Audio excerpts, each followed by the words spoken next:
Allah bagi peluang pada diri kita ni untuk kita betul balik dalam hidup kita ni. Boleh jadi jemaah akan tanya, Ustaz, nak betul benda dalam hidup kita ni, Allah buat Ramadan ni, nak suruh kita betul benda apa dia? Supaya kita ni bila kita mati, masuk dalam kubur, kita ni tak mari menyesal pada diri kita. Puas hati kita. Bila kita masuk dalam kubur, kita nampak dah jalan kita terus ke syurga Allah Subhanahu Wa Taala. Lagu mana kita nak suruh kita ni nak betul benda apa dalam diri kita? Saya nak sebut juga, dalam hidup kita ni, sebagaimana kita tengok kita naik motor, kita naik kereta. Bila kita naik kereta, naik motor, semua motor kereta ni kena servis, dia panggil. Dia tak boleh naik je tanpa kita servis. Allah sama juga, Allah buat pada manusia ni. Kita ni, jangan ingat kita ni boleh hidup gitu je tanpa diservis oleh Allah. Bila Allah nak servis kita? Ramadan. Ramadan ni bulan servis. Nak baiki balik. Dia panggil enjin-enjin kita ni biar betul balik. Benda apa yang kita kena betul pada diri kita ni? Ulama kata ada 3 benda yang kita kena betul dalam bulan Ramadan. سنخوض معاركنا معهم وسنمضي جموعا نردعهم ونعيد الحق المغتصب وبكل القوة ندفعهم وبكل القوة ندفعهم بسلاح الحق البتار سنحرر أرض الأحرار ونعيد الطهر إلى القدس من بعد الذل وذا العار من بعد الذل وذا العار سنخوض معاركنا معهم وسنمضي جموعا نردعهم ونعيد الحق المغتصب وبكل القوة ندفعهم وبكل القوة ندفعهم وسنمضي ندك معاقلهم بدبي دام يقلقهم وسنمحو العار بأيدينا وبكل القوة نردعهم وبكل القوة نردعهم سنخوض معاركنا معهم وسنمضي جموعا نردعهم ونعيد إن يتبعون إلا الظن وإن هم إلا يخرسون إن ربك هو أعلم من يضل عن سبيله وهو أعلم بالمهتدين. Kalau sekiranya kamu sentiasa ikut kebanyakan manusia di atas muka bumi ini, yang menyebabkan kamunya akan disesatkan dengan cara hidup mereka tersebut. In yattabi'una illa zan. Kerana kebanyakan manusia ni dia ikut sangkaan-sangkaan mereka sendiri. Wa inhum illa yakhrusun. Dan mereka ni tak lain sentiasa berbohong dengan Allah Subhanahu wa taala. Inna rabbaka huwa a'lamu man yudillu an sabilih. Sesungguhnya Tuhan kamu ni dia lebih mengetahui siapa yang disesatkan daripada jalannya. Wa huwa a'lamu bil muhtadin, dan dia tahu siapa yang diberi petunjuk oleh Allah ke jalan petunjuk dan hidayah Allah dalam hidupnya. Surah Al-An'am ayat 117, ayat 116 dan ayat 117. Ayat ni ayat yang dibaca oleh Ustaz Suhaimi dalam solat kita sebentar tadi, di rakaat yang ke-6 dan yang ke-7 kita solat sebentar tadi. Jemaah sekalian, di hadapan kita ni ada 3 alam lagi yang perlu kita lalui. Alam yang perlu kita lalui dipanggil alam barzah, yang kita akan masuk dan kita akan sampai di alam ni sekejap lagi. Lepas pada kita akan hidup di alam barzah, kita tak berhenti hidup di alam barzah sahaja. Lepas pada ini kita akan hidup lagi di alam yang keempat. Lepas pada alam barzah, dipanggil alam mahsyar. Alam yang dibangkitkan balik dan dihidupkan balik kita di padang mahsyar Allah. Lepas pada kita hidup di alam mahsyar, kita akan hidup lagi di alam yang kelima. Alam kelima dipanggil alam sa'idun au saqiyun. Alam syurga ataupun alam neraka. Sampai pada alam yang kelima ni, Allah sebut khalidina fiha abada. Kita akan kekal sampai bila-bila dah. Tak ada dah alam lepas pada alam syurga ataupun alam neraka. Lepas pada tersebut sama juga bila Allah cerita tentang mengenai neraka, Allah sebut sama juga khalidina fiha abada. Kekal kamu dalam neraka sampai bila-bila. Allah bila dia nak suruh kita ni tahu jalan hidup, dia nak suruh tunjuk jalan hidup kita ni, Allah jadikan kita Ramadan. Nak suruh kita ni jangan hidup dalam keadaan sesat dan hanyut.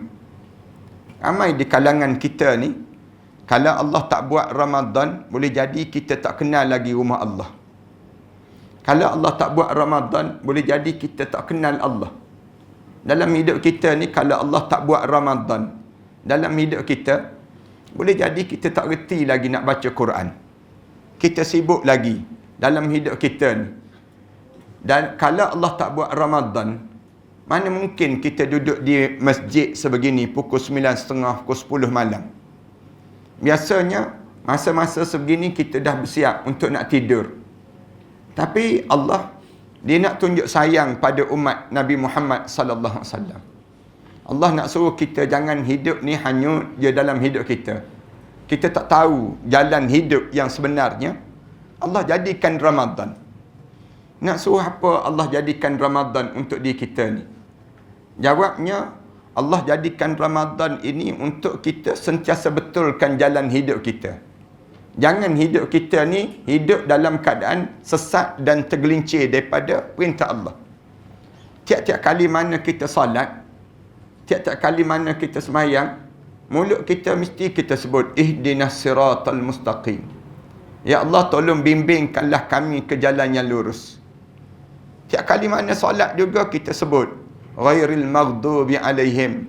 Kamu jangan biarkan aku ni masuk di kalangan orang yang kamu benci, ya Allah. Al-maghdubi alaihim. Demikian juga kita sebut waladdallin, dan orang yang kamu sesatkan itu, ya Allah.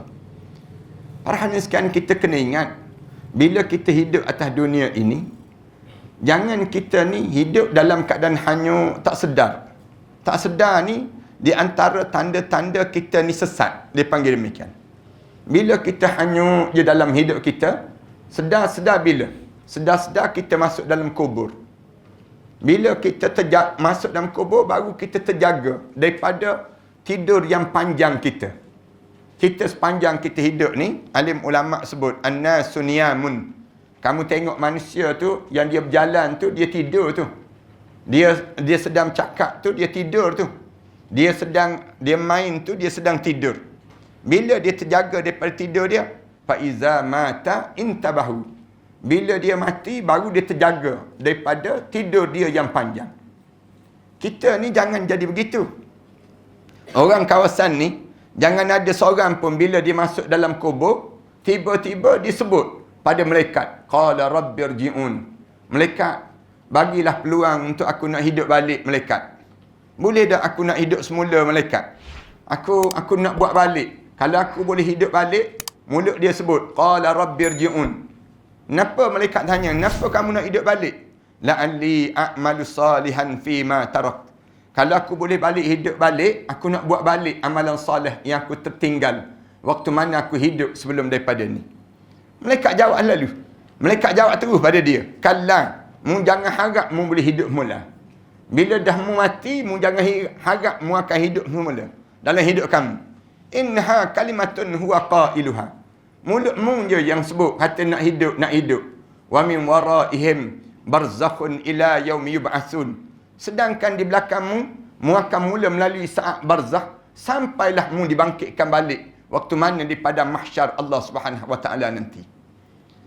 Dah kita tanya balik, apa yang kita minta nak hidup balik? Dah kita nak hidup semula ni kenapa? Dah sekarang ni kita hidup dah. Tiba-tiba kita bila masuk dalam kubur, Allah cerita ramai orang yang dah masuk dalam kubur, mulut dia sebut balik, nak hidup mula. Kenapa dia nak hidup balik? Dia jawab, aku nak buat balik amalan soleh yang aku tertinggal. Kalau kita tanya, kalau kita boleh bercakap dengan orang dalam kubur lah. Sekarang ni kita tanya, nak hidup semula tak? Kebanyakan orang dalam kubur kata nak hidup balik. Kenapa nak hidup balik? Dia nak buat balik amalan. Kita tanya balik. Dah, kalau nak hidup balik, nak hidup bila? Nak hidup bila? Dia akan jawab, kalau aku boleh hidup semula, aku nak hidup balik dalam bulan Ramadan. Bulan Ramadan ni, aku nak hidup semula. Dah kita sekarang, dah hidup dah dalam bulan Ramadan. Sekarang ni kita hidup dah dalam bulan Ramadan. Kenapa kita tak ambil manfaat bulan Ramadan ni untuk kita bersiap? Boleh jadi Ramadan ni, Ramadan terakhir dah dalam hidup kita. Yang kita tak jamin dah. Ramai mana dah dalam tempoh sampai kemarin kira-kira genap 3 juta manusia yang mati. 3 juta manusia mati kerana penyakit Covid. Penyakit Covid ni, seluruh dunia ni, kira-kira genaplah kemarin 3 juta nyawa-nyawa manusia melayang kerana kena Covid. Alhamdulillah, kita ni tak termasuk dalam jumlah tersebut. Allah tak mati kita kerana Covid. Alhamdulillah. Tapi jangan ingat, bila kita tak kena Covid, kita tak mati siapa-siapa bila-bila dah dalam hidup kita. Kita akan mati juga. Cuma sebelum kita mati ni, Allah, dia nak tunjuk sayang pada umat Muhammad. Allah jadikan pada kita bulan Ramadan. Allah bagi peluang. Ingat tak tahun lepas kita ni tak boleh mayang gini. Tak boleh mari di masjid. Tiba-tiba tahun ni, Allah mustajab doa kita. Allah bagi balik peluang kita mari. Walaupun kita mari ke masjid ni, dalam keadaan kita semayang jarak. Kita tak boleh mayang sama dah, rapat-rapat di antara kita. Semayang jarak ni merupakan azab Allah. Ni bukan satu rahmat Allah, tapi dipanggil azab Allah. Allah sedang azabkan kita, nak ajar pada kita. Nak bagi tahu pada kita, bahawa mung belajar sikit. Aku dah ajar dah mung ni. Sekarang mung berjarak di 1 meter, di antara satu sama lain. Tunggu sikit lagi, kalau mung tak belajar lagi, kamu mung tak ambil kesempatan lagi, peluang lagi, mung nak betul balik dalam hidup kamu tersebut, aku buat 10 meter mung kena berjarak. Lepas pada ni, tak tahu kita ni berapa meter lagi kena berjarak. Sebab kita boleh tengok, Allah bagi kesempatan, Allah bagi peluang pada diri kita ni, untuk kita betul balik dalam hidup kita ni. Boleh jadi jemaah akan tanya, Ustaz, nak betul benda dalam hidup kita ni? Allah buat Ramadan ni, nak suruh kita betul benda apa dia? Supaya kita ni bila kita mati, masuk dalam kubur, kita ni tak mari menyesal pada diri kita. Puas hati kita. Bila kita masuk dalam kubur, kita nampak dah jalan kita terus ke syurga Allah Subhanahu Wa Taala. Lagu mana kita nak suruh kita ni nak betul benda apa dalam diri kita? Saya nak sebut juga, dalam hidup kita ni, sebagaimana kita tengok, kita naik motor, kita naik kereta. Bila kita naik kereta, naik motor, semua motor kereta ni kena servis, dia panggil. Dia tak boleh naik je tanpa kita servis. Allah sama juga, Allah buat pada manusia ni. Kita ni, jangan ingat kita ni boleh hidup gitu je tanpa diservis oleh Allah. Bila Allah nak servis kita? Ramadan. Ramadan ni bulan servis. Nak baiki balik. Dia panggil enjin-enjin kita ni biar betul balik. Benda apa yang kita kena betul pada diri kita ni? Ulama kata ada 3 benda yang kita kena betul dalam bulan Ramadan. 3 benda ni kita pastikan kita boleh betul diri kita, keluarga kita, masyarakat kita, biar betul jalan hidup kita ni, biar kita boleh, bila kita menghadap depan Allah, kita ni tak mari menyesal dalam diri kita. 3 benda ni Allah buat 3 program. 3 perkara yang besar ni Allah buat 3 program dalam bulan Ramadan. Perkara yang pertama, alim ulama sebut, Allah buat satu program yang besar dalam bulan Ramadan ni yang disebut dengan peristiwa Perang Badar yang berlaku dalam bulan Ramadan. Perang Badar ni satu peristiwa yang besar yang Allah nak ajar pada kita. Allah nak ajar benda pada kita. Kita tanya, nak ajar apa benda dengan peristiwa Perang Badar yang berlaku dalam bulan Ramadan ini? Allah nak ajar hidup kita ni yang pertama kena yakin dengan Islam. Jangan kita ni tak yakin dengan Islam. Kita orang Islam tiba-tiba tak yakin dengan Islam. Ni bahaya besar dalam hidup. Perang Badar ni 313 orang lawan dengan 1000 orang. Di sudut logiknya tak menang. Tak menang 313 orang lawan dengan 1000 orang. Tapi bila kamu yakin pada Islam, mau menang lawan yang disebut dengan 313 orang tersebut. 313 orang lawan dengan 1000 orang dalam Perang Badar. Tuan-tuan boleh baca dalam sejarah Perang Badar. Sampai peringkat sahabat-sahabat mari jumpa dengan Rasulullah. Bila mari jumpa dengan Rasulullah sallallahu alaihi wasallam tu, ada seorang sahabat tunjuk pedang dia yang patah. Pedang dia tu sumbing. Dia pergi perang, patah satu, tinggal ulu. Tinggal ulu dia saja. Dia tunjuk ada Rasulullah. Rasulullah, aku lawan sungguh Rasulullah. Aku lawan dalam perang ni Rasulullah. Dia tunjuk ulu tersebut. Bila dia tunjuk ulu, dia nak sebut ada Rasulullah. Aku tak ada benda dah nak lawan ni ya Rasulullah. Lalu Rasulullah ambil rating kayu. Rasulullah gocang. Rasulullah goyang rating kayu tu berubah jadi pedang. Ni mukjizat Rasulullah lah. Kalau kita buat tak jadi dia panggil. Jangan pula lepas pada ni kita buat juga. Tapi nak sebutnya mukjizat Rasulullah ni, Rasulullah goyang, jadi pedang. Rasulullah serah pada dia. Bukan cerita Power Rangers ni, tak ni. Ni cerita nak sebutnya, yakin hidup dengan Islam. Saya nak sebut pada jemaah sekalian, orang kita ni tak yakin dengan Islam. Orang kita pergi percaya selain daripada Islam. Ramai di kalangan kita begitu. Padahal kita orang Islam. Pelik kita ni. Tiba-tiba kita tak percaya pada Islam. Kita percaya pada benda. Sebab tu ada orang kita, bila sambut raya Aidilfitri, disambut juga. Mari sambut Deepawali, disambut juga Deepawali. Bila mari yang disebut dengan Christmas, disambut juga Christmas. Dia agama benda dalam hidup dia. Bila dia orang Islam, dia kena sambut agama Islam je dalam hidup dia. Satu kita baca dalam Quran, lakum dinukum waliyadin. Bagi kamu agama kamu, bagi mereka agama mereka. Kita diajar supaya demikian dalam hidup kita. Tapi ada orang kita ni, bila dia Islam, dia pergi percaya selain daripada Islam. Dia percaya pada benda. Dia percaya pada nasionalis. Dia percaya pada sekularis. Dia percaya pada liberalis. Dia percaya pada pragmatis. Ism selain daripada Islam. Tuan-tuan jangan terlibat, tuan-tuan. Orang kampung ni, jangan ada seorang pun yang terlibat dengan pahaman selain daripada pahaman Islam. Jangan sampai perikat kita percaya selain daripada Islam.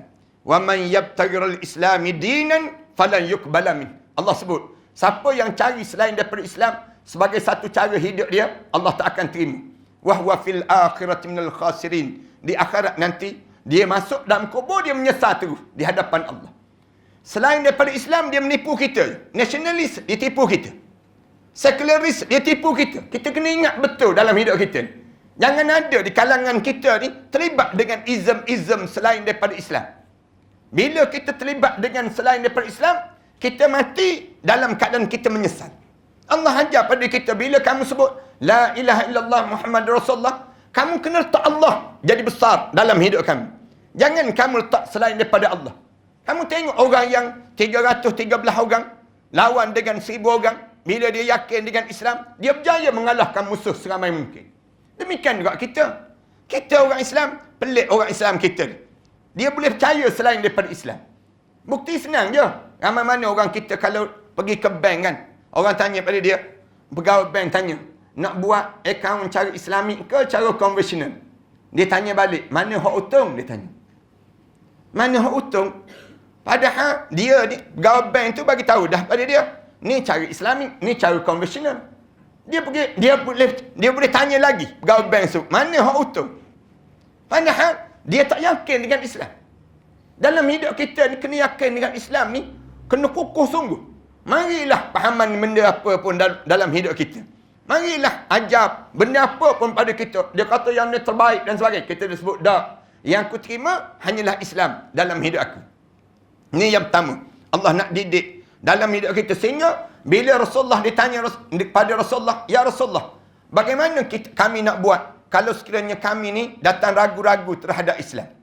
Sahabat-sahabat tanya kepada Rasulullah, ya Rasulullah, kalau sekiranya kami ni macam tak berapa yakin je, takkan semua benda dengan Islam. Dalam hidup kami ni, benda tu datang dalam jiwa kami. Kami nak buat macam mana ya Rasulullah? Rasulullah sebut, tiap-tiap pagi mu kena ajar mulutmu sebut, raditu billahi rabba wa bil islami dina wa bi Muhammadin nabiyyan wa rasulah.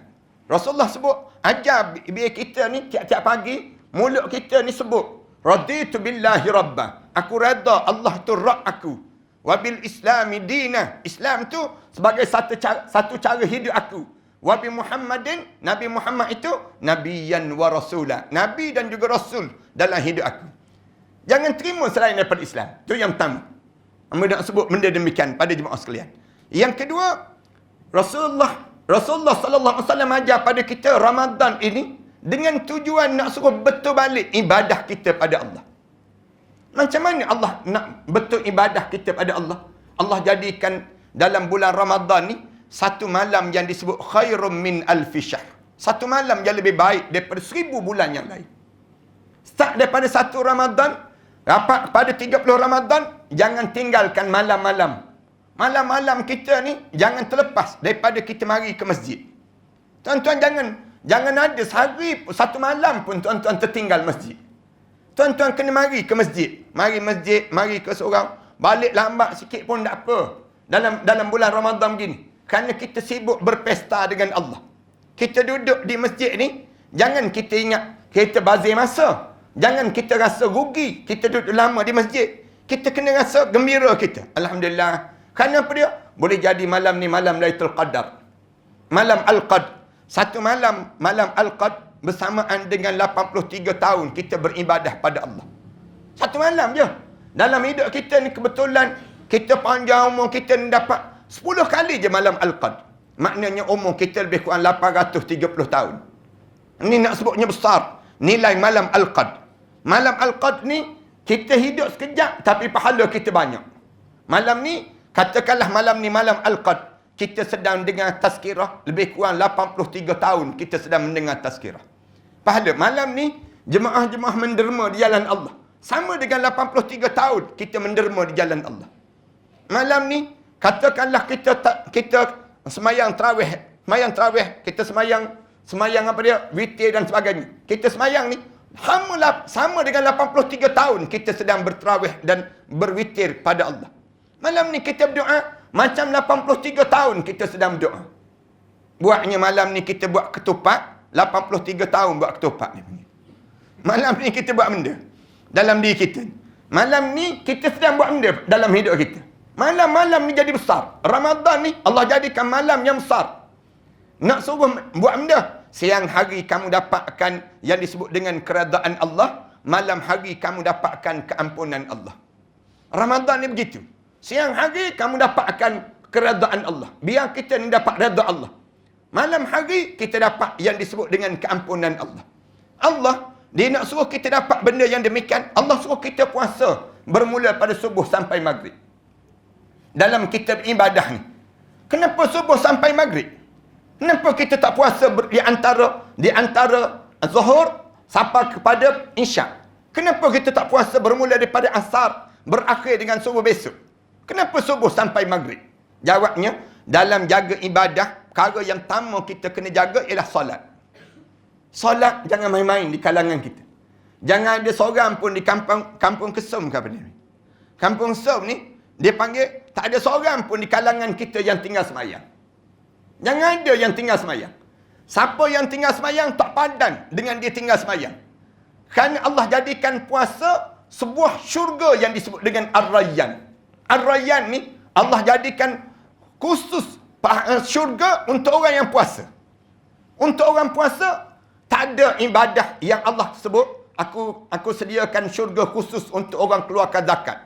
Aku sediakan syurga khusus untuk orang solat. Aku sediakan syurga khusus untuk orang buat haji. Tak ada. Tapi puasa Allah jadikan demikian. Tapi kena ingat ada sebuah neraka khusus untuk orang yang tinggalkan semayang. Yang tinggal semayang, ada sebuah neraka khusus. Neraka Saqar. Disebut dengan neraka Saqar. Qalu lam nakum minal musallin. Ma salakakum fi Saqar. Ditanya pada orang yang masuk dalam neraka, kenapa kamu masuk dalam neraka Saqar ni? Mereka jawab, Qalu lam nakum minal musallin. Kami atas dunia dahulu, kami tak semayang. Jangan tinggal semayang orang kampung Kesung. Jangan ada seorang pun tinggal semayang. Semayang yang biasa orang kita tinggal benda. Semayang mana yang biasa kita tinggal? Subuh dengan maghrib. Dua waktu ni kebanyakan orang kita tinggal semayang. Semayang yang payah nak jaga. Allah, bila dia nak suruh kita jaga solat subuh dan solat maghrib, Allah jadikan program khusus untuk jaga solat subuh. Macam mana Allah nak suruh kita jaga solat subuh? Allah jadikan program sahur sebelum mana subuh. Allah tahu manusia ni kalau sebut bab makan, sanggup bangun. Letak 10 jam loceng bawah katil ni. Detung-detung jam loceng dia. Bangun dia. Bangun dengan tujuan nak suruh kita sahur dekat-dekat dengan subuh. Jangan sahur awal sangat, jangan. Makruh hukum dia. Jangan sahur pukul 3 pagi.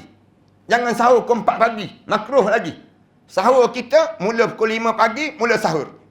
Caranya dengan tujuan lepas pada kita sahur, terus jaga solat subuh. Ini cara dalam Islam. Kenapa jaga solat subuh ni? Besar nilai solat subuh. Terutama bagi orang lelaki, diajar supaya datang semayang berjemaah di masjid dan juga di surau. Orang lelaki jangan semayang subuh di rumah. Tapi semayang subuh, biar berjemaah di masjid ataupun di surau yang dekat dengan kawasan rumah dia. Dengan tujuan nak suruh apa dia? Bebas daripada sifat munafik. Kerana kebanyakan orang yang tak boleh mari semayang subuh berjemaah, itu tanda dia seorang munafik. Siapa-siapa yang boleh jaga semayang subuh berjemaah, tanda dia seorang mukmin dalam hidup dia. Ibu-ibu, kalau ibu-ibu dapati suami ibu-ibu susah mari semayang subuh berjemaah, ibu-ibu sedang memiliki suami yang munafik dalam hidup kita. Suami kita ni seorang munafik. Cuma malam ni jangan sebut lagi. Jangan balik malam ni sebut terus pada suami kita. Abang dengar tak ceramah tadi? Abang tak pergi semayang subuh. Abang memang munafik bang. Jangan sebut lagi. Senyap-senyap dulu kita. Kerja kitanya tiap-tiap pagi tolong gerak suami kita ni untuk pergi semayang subuh berjemaah. Didik dalam keluarga kita. Yang lelaki semua semayang subuh berjemaah. Ini cara Allah nak didik pada diri kita. Bila kita boleh mari semayang subuh, beza terus perangai kita. Perangai kita ni akan berubah dalam hidup kita. Para hadiskan, cuba buat amalan. Mari semayang subuh berjemaah. Lepas tu balik, lepas pada matahari dah mula terbit, dah naik dah. Semayang sunat isyraq sekejap. Semayang sunat duha, baru kita balik. Kita tengok perangai kita akan beza. Daripada biasa-biasa dalam hidup kita. Allah jadikan nak suruh jaga solat maghrib. Sekali lagi Allah programkan makan sebelum daripada maghrib. Sebelum maghrib, Allah sediakan makanan. Allah suruh kita berbuka puasa. Sebelum maghrib ni sendiri, nak bersiap untuk berbuka puasa. Allah tahu manusia ni kalau suruh makan, sanggup balik awal bulan Ramadan. Semua balik awal bulan Ramadan. Bagi tahu pada bos, balik awal sikit bos. Bos tanya, kenapa balik awal?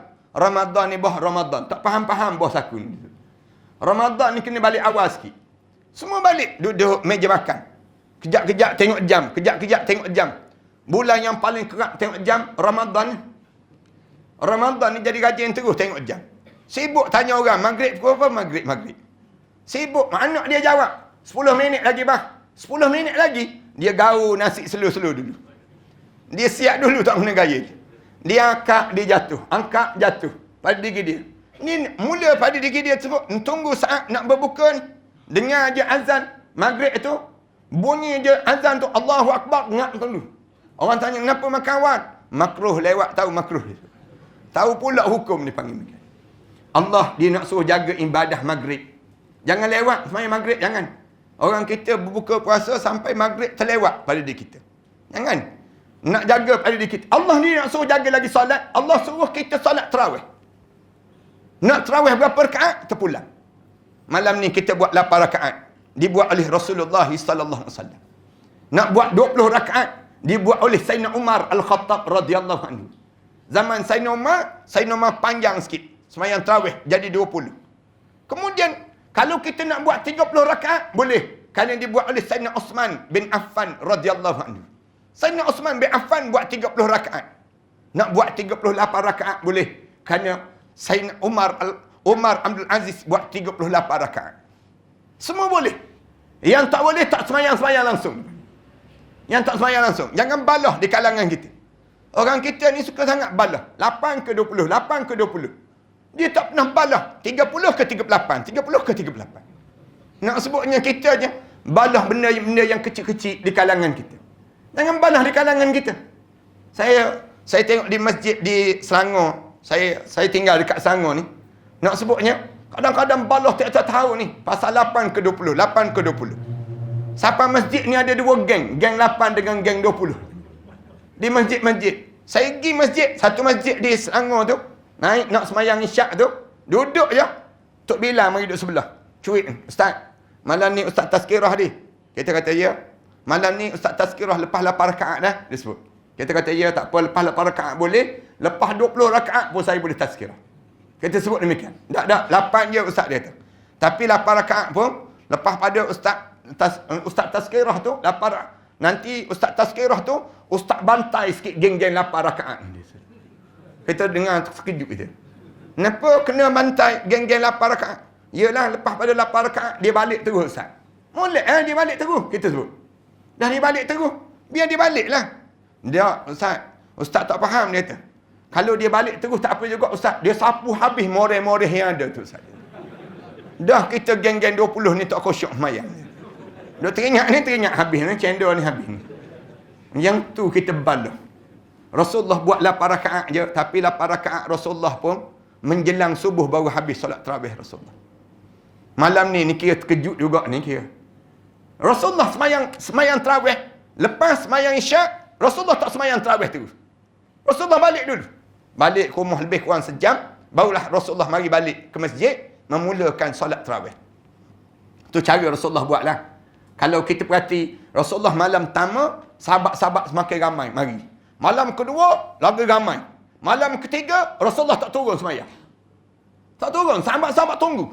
Sampai subuh. Sahabat tunggu sampai subuh, subuh baru Rasulullah turun. Bila Rasulullah turun, sahabat tanya, kenapa Rasulullah? Kami tunggu semalam, kenapa kamu tak turun? Kami ramai turun, ya Rasulullah. Nak semayang tarawih dengan kamu, ya Rasulullah. Rasulullah jawab, kalau aku turun, aku takut Allah menjadikan semayang tarawih ni wajib bagi umat aku. Rasulullah sebut, nanti akan jadi wajib, jadi beban bagi umat aku, kata Rasulullah sallallahu alaihi wasallam. Rasulullah nak ajar, semayang tarawih ni tak semestinya di masjid saja, tidak. Tapi di rumah pun boleh. Bagi orang perempuan yang tak boleh mari ke masjid, dia boleh semayang tarawih di rumah. Tapi 10 akhir Ramadan, jangan tinggal. Rasulullah semayang tarawih, bacaan Rasulullah tu panjang-panjang dia baca. Huzaifah ibn al-Yaman, dia cerita, satu malam aku solat dengan Rasulullah. Rakaat yang pertama Rasulullah baca surah Al-Baqarah. Rakaat yang pertama tu baca surah Al-Baqarah. Kita tadi, surah Al-An'am yang dibaca tadi pun pendek-pendek je. Rasulullah baca surah Al-Baqarah. Aku dengar Rasulullah baca surah Al-Baqarah, aku jangka 100 ayat mesti Rasulullah rukun. Tak. Rasulullah sambung, bagi habis satu surah Al-Baqarah. 286 ayat Rasulullah baca. Bulan Ramadan ni Allah jadikan khusus diturunkan Al-Quran. Nak suruh benda, nak suruh betul ibadah. Quran ni mesti boleh baca. Jangan tak boleh baca. Siapa di kalangan kita tak boleh baca Quran, pastikan umur dia panjang-panjang dan tak mati-mati. Jangan mati. Siapa yang mati di saat mana dia tak boleh baca Quran, dia masuk dalam kubur kampung ni, confirm tak lepas menghadap depan Allah. Tak lepas dia. Tak percaya, cuba try mati, tak percaya. Nak tahu lepas ke tak lepas? Tak lepas, tuan-tuan. Masuk dalam kubur, malaikat tanya tu, Quran boleh baca? Quran boleh baca? Tak boleh malaikat. Dah membuat benda atas dunia. Aku bagi umur 30 tahun, 40 tahun, 50 tahun, tergagak-gagak. Tak boleh baca Quran. Membuat benda atas dunia. Tak boleh baca Quran. Tak malu ke mu? Dengan budak yang umur 7 tahun. Boleh baca Quran. Hafal Quran. Lacak pula bacaan Quran. Tu yang budak umur 7 tahun. Kalaupun kita tak malu pada budak, malu pada bolpen yang boleh baca Quran tu pun tak apa dah. Bolpen kan ada pen yang kita tunjuk, keluar suara. Tunjuk, keluar suara, baca Quran. Kita ni orang ke bolpen kita ni? Cuba tanya sikit diri kita. Tanpa tak boleh baca Quran ni, kita buat benda atas dunia. Tanya sikit pada diri kita demikian. Kalau tak boleh baca Quran, mari ngadu dengan AJK Masjid. Bagi tahu pada AJK Masjid, hamba di antara orang yang kampung ni, ahli qaryah kampung ni yang tak boleh baca Quran. Mengaku je, duduk tiang-tiang ni, tiap di tiang-tiang ni, nangis di tiang-tiang ni. Sebut ada Allah, tak boleh baca, ya Allah, tak boleh baca. Biar kita sebut ada Allah, jalankan jari kita atas tulisan Quran. Rasulullah khatam Quran dalam bulan Ramadan. Rasulullah, sahabat-sahabat baca Quran dengan Rasulullah.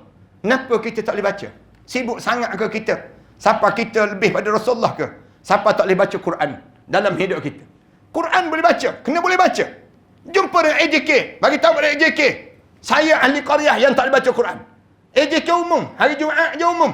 Mana-mana ahli qaryah yang tak boleh baca Quran lagi, ni tolong daftar. Tulis nama, tulis nombor telefon, tulis alamat rumah, kemudian isytihar mana-mana ahli qaryah yang dah boleh baca Quran. Tolong daftar, tulis nombor telefon, tulis alamat rumah, sedarakan di antara mereka tersebut. Jadikan mereka bagaikan adik-beradik di antara satu sama lain. Bagi tahu ada AJK, jangan malu. Sebut ada AJK, saya tak boleh baca Quran. AJK pula Jangan pula jawab bertenang-bertenang. Sebenarnya hamba pun tak boleh baca Quran juga. Jangan jawab demikian. Buat malu company je dia. Biar kita sama-sama kita boleh baca Quran di kalangan kita. Ni berlumba di kalangan kita. Di kalangan masyarakat kita ni, biar kita boleh baca Quran. Rasulullah sebut, khairukum man ta'allama al-Quran wa 'allamah. Orang terbaik di kalangan kamu siapa yang sibuk membaca Al-Quran dan dia mengajar orang lain baca Quran pula. Ini cara dalam hidup kita. Dua.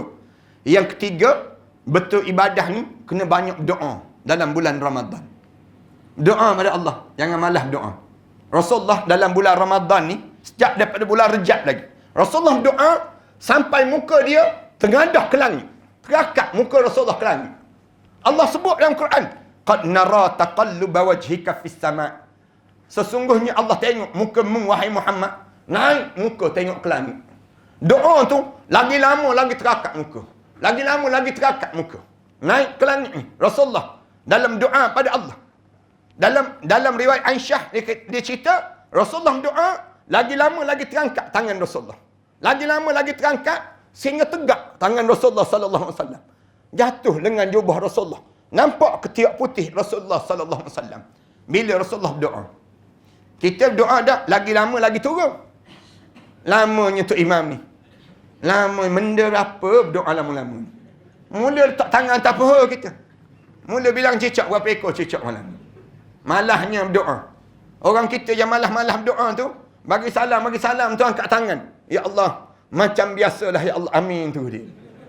Doa paling ringkas dalam dunia dia panggil. Jangan malah kita berdoa. Doa ni ada 6 masa yang mustajab doa dalam bulan Ramadan. 6 masa ni jangan terlepas. Yang pertama sebelum mana subuh. Masa yang mustajab doa. Yang kedua lepas pada solat. Setiap kali mana lepas solat, jangan tinggal daripada kita berdoa. Yang ketiga, masa kita hadir di majlis ilmu ni. Masa kita duduk dalam majlis ilmu ni, masa yang mustajabnya doa. Jangan tertinggal. Yang keempat, masa yang mustajab doa dalam bulan Ramadan ni bila? Dekat nak buka puasa. Bila dekat nak buka puasa tu, baca doa. Baca doa. Kita sebut kalimah-kalimah, Ya Allah ampun dosa aku. Kerana waktu tu malaikat sedang turun. Mengaminkan doa kita. Yang kelima, bila kita lepas pada baca Quran. Disebut demikian. Dan yang satu riwayat kata, yang kelima ialah pada waktu tahajud malam. Waktu mana kita tengah malam, kita bangun baca Quran, ataupun kita berzikir, ataupun kita bersawat, hujung kita baca doa. Kerana di saat itu Allah turun sampai ke langit dunia. Dan yang kelima, masa di antara tarawih dengan tarawih. Yang keenam, di antara tarawih dengan tarawih, masa mustajabnya doa pada diri kita ni. Yang kedua, dalam ibadah, baca doa. Yang ketiga, baca doa. Yang keempat, ibadah dalam bulan Ramadan ni Allah nak suruh kita didik, tolong alihkan semua aset-aset kita yang ada atas dunia ini ke akhirat Allah sekarang, sebelum kita masuk dalam kubur seorang-seorang. Jangan simpan harta atas dunia. Saya nak sebut ramai dah orang menyesal masuk dalam kubur, dia tertinggal harta di atas dunia. Tuan-tuan jangan simpan harta benda tuan-tuan atas dunia. Kalau tuan-tuan cari harta untuk diri tuan-tuan, tolong hantar ke akhirat sekarang. Bila nak hantar ke akhirat? Ramadan. Ramadan ni musim mengepus pahala-pahala ke akhirat. Tolong hantar. Sebagaimana kita hantar ke asrama air raya, kita hantar yang disebut mesej dan sebagainya. Demikian juga kita kena hantar semua aset-aset kita yang ada atas dunia ni ke akhirat Allah sebelum kita masuk dalam kubur seorang-seorang. Tuan-tuan ni ada aset tak? Ada. Tentu ada pada diri kita. Nawak benar kalau kita tak ada aset. Paling-paling tidak ada rumah, ada kereta, ada pakaian, ada benda yang aset kita ni. Kalau kita tinggal pun, anak-anak kita akan balah, berebut harta benda kita. Lagi mana dia tak selesai harta pusaka, lagi tu kita terseksa dalam kubur. Macam kita pergi ke Mekah. Bila kita pergi ke Mekah, kita beli barang banyak-banyak, kita ni nak buat macam mana? Kita hantar ke Malaysia. Hantar dulu. Jubah, pakaian kurma, tali tasbih, air zam-zam, semua dah sampai di Malaysia. Tuan duduk kat Mekah lagi. Demikian juga kita hantar ke akhirat. Tuan masih lagi berada atas dunia. Ini konsep dalam hidup kita sebagai seorang mukmin. Tuan-tuan jangan simpan atas dunia. Jangan simpan. Orang kita ni, dia simpan harta ni. Orang tanya, simpan untuk bila? Simpan untuk hari tua, Ustaz. Siapa yang ajar? KLSP, Ustaz.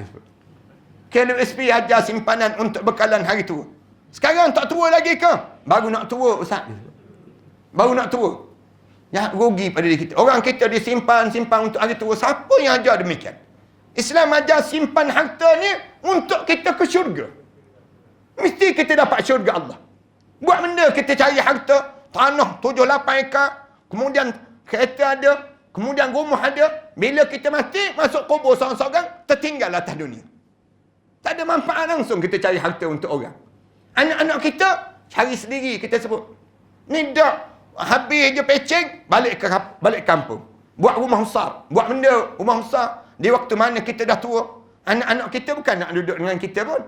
Dalam rumah kita, buat rumah besar. Siap je rumah besar, beli kereta besar. Tak puas hati lagi, kahwin isteri besar pula dia. Masuk rumah baru. Seminggu je dia masuk, mati dia. Mati dia. Dah mati, kereta baru dapat pada isteri baru. Isteri baru pula habis je dah, nikah tok lelaki baru. Tok lelaki baru pula, petang-petang bawa kereta baru ni. Raung kawasan kubur kita. Kita duduk dalam kubur tu tengok kereta ni macam-macam je kereta ni. Dia lalu saja tak apa juga. Dia hon tu sakit hati.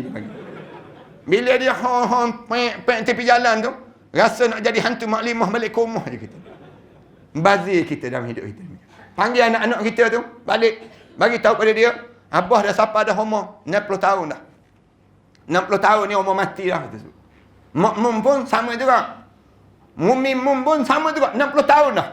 Tak lama dah ni. Bila-bila masa je boleh berjumpa ngadap depan Allah. Tanah tu ada 10 hektar. Mu adik-beradik ada 6 orang. Ambil sekar seorang. Kita pecah terus nama. Ambil sekar seorang. 4 ekar lagi, tinggal. Tu milik makmum dengan ayah mu. Kita mari jumpa dengan AJK Masjid. Bagi tahu pada AJK Masjid. Saya nak wakaf tanah tu. Saya mati, anak saya, isteri saya mati, anak-anak dah besar semua kahwin Melaka dah. Saya nak wakaf tanah tu untuk masjid dan rumah tu untuk masjid. Anak kita dia ada rumah sendiri dah. Dia beli dah rumah di Kuala Lumpur.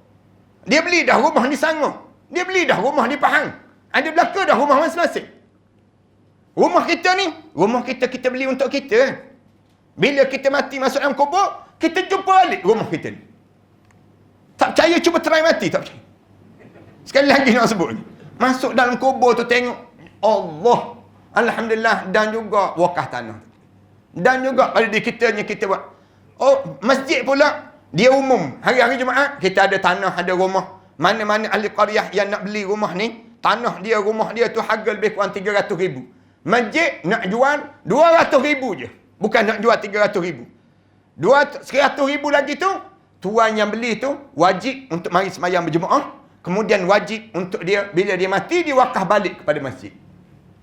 Kan harta benda masjid ni akan sentiasa bertambah. Dia akan jadi demikian. Masjid ni pun kita boleh buat baru. Kita boleh bangunkan yang baru. Kerana kita ada dana yang besar. Daripada mana? Wakaf orang Islam. Yang tuan dia masuk dalam kubur tapi tuan dia dapat balik rumah yang ada atas dunia ni yang telah diinfakkan untuk diri dia. Satu saya sebut banyak kali pada jemaah, mana-mana pun saya sebut. Tiap kali mana kita infak, bukan kita infak untuk orang lain, tapi kita sedang infak untuk diri kita sendiri. Dan tak akan miskin orang yang hidup dalam keadaan dia berinfak di jalan Allah. Allah bagi rezeki yang tambah dalam hidup dia. Ini nak sebut je gambaran. Tiap kali mana kita bagi dalam tabung derma. Jemaah jangan ingat tabung derma yang jalan tadi kan. Dah jalan depan kita ni. Kebetulan dalam poket kita ni ada 2 keping. Sekeping RM50, sekeping lagi RM1. Agak-agak mana masuk ni? Seria tu lah masuknya. Yang RM50 tu kedai Tom Yam banyak lagi ni. Kita sebut demikian. Akhirat nanti kita jumpa balik RM1.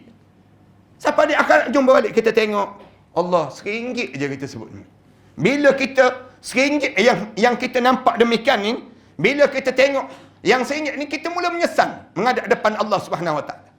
Satu kita diajar supaya dalam hidup kita ni, bila kita hidup di atas dunia ni, kita diajar supaya apa dia? Berebut untuk kita alihkan aset-aset kita ni ke akhirat Allah. Bila kita sampai di akhirat, kita jumpa balik di hadapan Allah nanti semua benda-benda yang telah kita infak di atas jalan Allah, di atas muka bumi ini sendiri. Ni yang keempat dalam ibadah pada Allah. Dan ulama bincang panjang dalam perkara demikian. Dan yang akhir sekali dalam ibadah pada Allah ini, dalam yang ketiga, Allah nak suruh kita servis akhlak. nak suruh servis akhlak dalam bulan Ramadan sebegini. Akhlak kita kena betul balik. Mengapa tanda kita sedang betul akhlak pada diri kita? Kita diajar supaya Allah, dia nak suruh betul akhlak, Allah turunkan Al-Quran dalam bulan Ramadan. Macam mana kita nak betul akhlak kita? Allah suruh kita banyak taubat. Yang kedua, Allah suruh kita ajak orang buka puasa seramai mungkin. Ajak jadi pemurah. Dalam bulan Ramadan ni, berubah perangai kita ni daripada kedekut menjadi sepemurah-pemurah manusia. Saya belajar kat Mesir, tuan-tuan. Mesir ni, kalau sahabat-sahabat yang belajar Mesir tahulah, orang Arab Mesir ni di antara orang Arab yang paling kedekut dalam dunia. Dia panggil. Paling terkedekut dalam dunia. Mana ada orang cium duit? Orang Arab Mesir je cium duit. Dia cium tu bunyi, bercak bunyi. Orang Arab Mesir ni. Bahkan dia sebut, kawan-kawan sebut orang Arab Mesir ni, kalau anak-anak dia menangis, tiak je, ambil duit, tunjuk depan mata, berhenti lalu tiak. Nak sebutnya kedekutnya dengan duit. Harta benda. Tapi masuk Ramadan, sepemurah-pemurah manusia. Ramadan je, daripada kedekut tu berubah jadi pemurah. Saya pernah, waktu mana nak pergi beli makanan, nak buka puasa, jalan tu, berhenti kereta mewah. Kereta besar tu, Merc S320 waktu tu, berhenti tu, turun bodyguard dia, turun driver dia tahan gitu. Kejap dia kata. Lahzah dia sebut. Kejap dia kata, ni ada tuan aku nak bercakap dengan kami. Kejap tuan dia turun. Turun tu, kita pun tengok besar dia, bawa tongkat. Dia panggil, ya bening, ta'al, anakku, mari dekat sikit dia sebut. Anta minin, kamu datang daripada mana? Dia tanya. Kita jawab, min Malaysia, daripada Malaysia. Anta sakin Fain, dia tanya. Kamu tinggal di mana? Kita kata Baitul Ugrah, di rumah sewa, kita sebut demikian. Fain, kita pun tunjuk rumah kita. Lepas tu kamu nak pergi mana ni? Kita pun jawab, nak pergi cari makanan, nak buka puasa. Ta'ala ya bening, mari dekat sikit wahai anakku, dia kata. Kita pergi dekat dengan dia, dia tekan bonet kereta dia tu, terbuka bonet tu penuh dengan lauk ayam yang sudah disembelih. Ayam yang dia letak dalam kereta mewah tersebut. Mana dia tempat kita letak ayam dalam bonet kereta?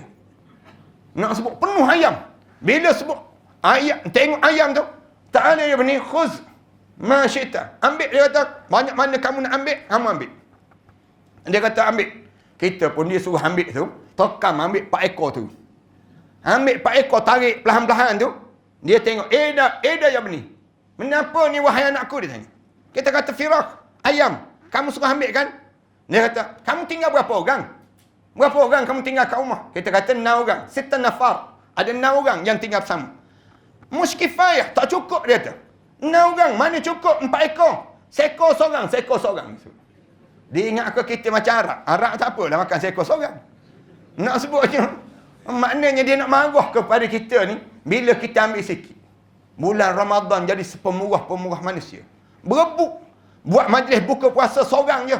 Orang kaya berebut di masjid. Dia buat Ma'idatul Rahman. Jamuan yang datang daripada Allah yang bersifat Ar-Rahman. Dia buat tanda besar di kemah-kemah ni. Ajak orang buka puasa. Panggil orang, tarik tangan. Nak suruh buka puasa dengan makanan dia. Ni tengok orang Arab. Dalam bulan Ramadan, sepemurah-pemurah manusia. Tapi sayang, masuk Syawal kedekut balik dia panggil. Ni orang Arab Mesir ni. Nak sebut je gambaran, ada orang Arab Mesir malam ni marah. Cuma nak sebut je gambaran bagaimana pemurahnya manusia dalam bulan Ramadan. Kita pun kena jadi begitu juga.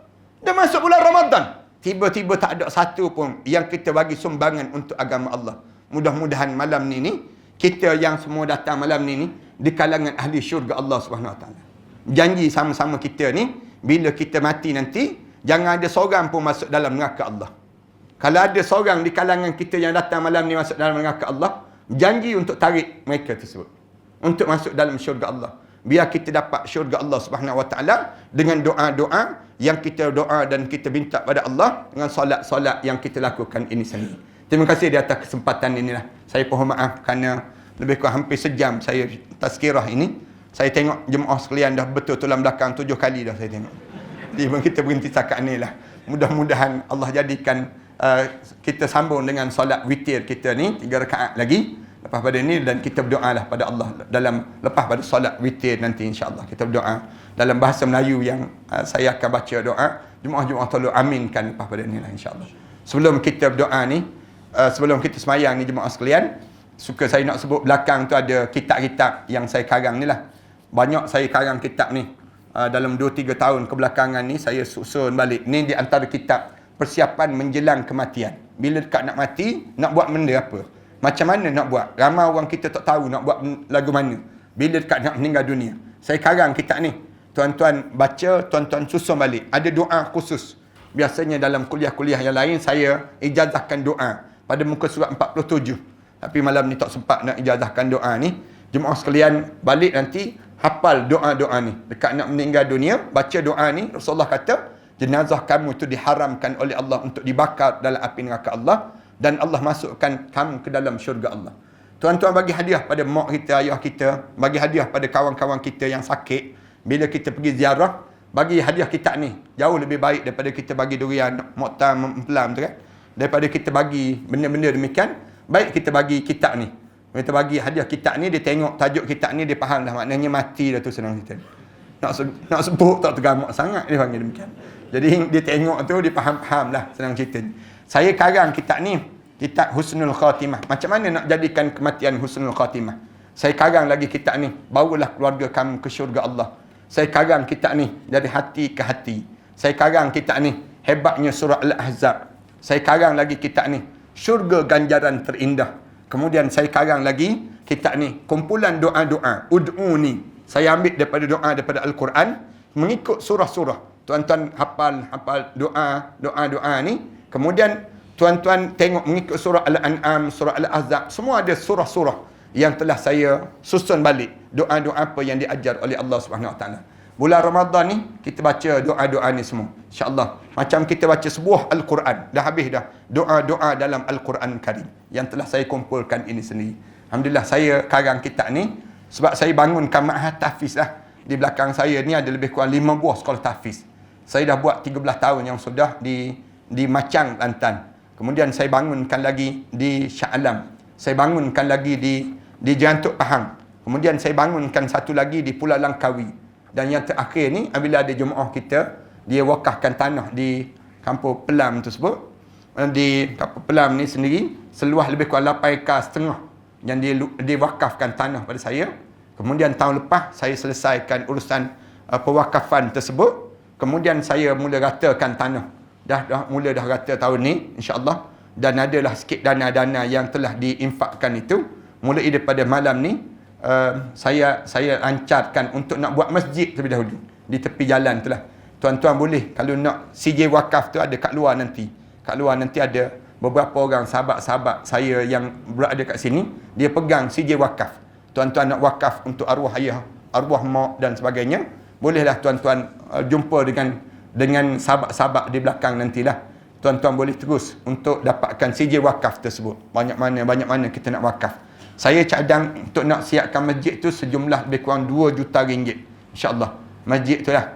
Saya cari dana. Macam di Kelantan, saya buat masjid pun sama juga. 2 juta juga. Saya buat di Pulau Langkawi, lebih kurang 2 juta juga masjid. 2 tingkat saya buat demikian. Sini pun saya cadang nak buat dalam 2 juta juga. Jumlah tersebut. Siapa-siapa yang nak wakaf malam ni, nak bagi 2 juta, selesai dah masalah dia panggil. Mana dah tahu. Ada orang malam ni, simpan lama dah bawa bantan. Daripada kena curi pada toyol, baik kita wakaf tu, senang ceritanya. Mudah-mudahan ambil pamphlet ni. Pamphlet yang ada. Kalau siapa yang dia kata malam ni kebetulan ustaz tak bawa duit, ustaz tak bawa dan sebagainya, tuan-tuan ambil nombor akaun di pamphlet ni.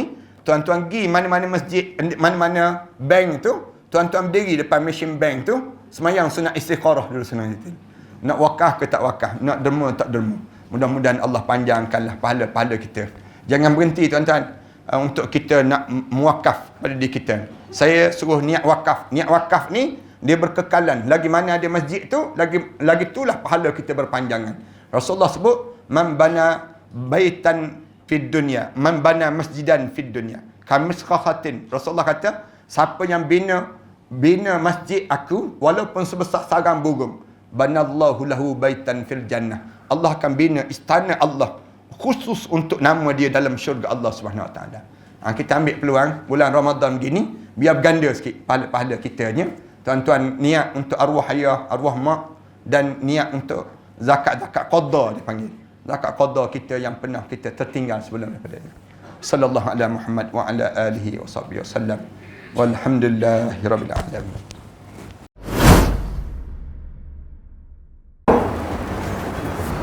Assalamualaikum warahmatullahi taala wabarakatuh. Alhamdulillah wassalatu wassalamu ala Rasulillah wa ala alihi wa man walah wa ba'd. Sahabat-sahabat sekalian, bangunan yang saya berada ini merupakan bangunan yang kita bercadang untuk mewakafkan, dan kita beli dan kita wakafkan. Sejumlah lebih kurang 5 juta kita perlukan, 3 blok terhadap kawasan ini.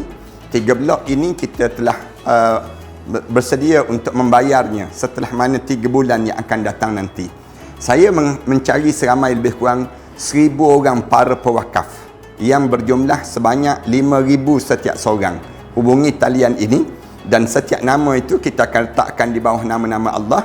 Kemudian kita akan tampalkan di dinding terhadap bangunan ini, dijadikan untuk kemudahan bagi siapa yang berniat untuk mewakafkan bangunan ini.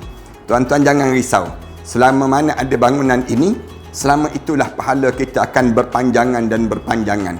Ambillah kesempatan di saat mana kita mempunyai peluang yang Allah bagi pada diri kita ini untuk sama-sama kita menyuburkan dan mewangikan kubur-kubur arwah-arwah ayah kita, arwah ibu kita, arwah-arwah yang telah meninggal dunia. Dan tak lupa kita pun bakal arwah yang kita akan mewakafkan bangunan ini, pahala-pahala akan berpanjangan dan berterusan. Setakat ini kami telah bersedia untuk membeli daripada pemilik yang bukan Islam kepada menjadi milik orang Islam pula. Mari bersama dengan kami, mudah-mudahan Allah jadikan kebaikan kepada dalam wakaf-wakaf di kalangan kita, kepada para pewakaf yang telah mewakafkan ini. Wallahu a'lam.